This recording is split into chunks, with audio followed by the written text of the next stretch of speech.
કોંગ્રેસ પ્રવક્તા મનીષ દોશીનું નિવેદન સામે આવ્યું। અમરેલીમાં ભાજપના આંતરિક જૂથવાદનો ભોગ એક દીકરી બની છે। રીકન્સ્ટ્રક્શનના નામે દીકરીનો વરઘોડો કાઢવામાં આવ્યો। દિલીપ સંઘાણીએ લખેલા પત્રની યોગ્ય તપાસ થવી જોઈએ। પત્ર નકલી નહીં, અસલી છે। અમરેલીમાં થયેલા કૌભાંડ અસલી છે। કૌભાંડના રૂપિયા ક્યાં ગયા તે અંગે તપાસ થવી જોઈએ।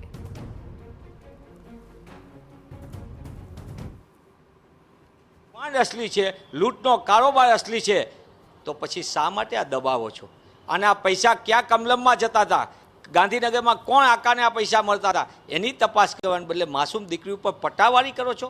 आटली हदे सत्ताना अहंकार में तमे अमानवीय रीते वर्ती शको छो। आनो पण मुख्यमंत्रीश्रीए ज्यारे दिलीपभाई संघाणी जेवा वरिष्ठ नेताए लख्यो छे कागळ, त्यारे आ समग्र बनावनी तलस्पर्शी तपास थवी जोईए अने कांड अने कौभांड करनाराओ सामे पगलां भराय तो ज गुजरात अने गुजरातीओ बची शकशे। समाचार में आगळ वधीए। समाचार अमदावादमांथी के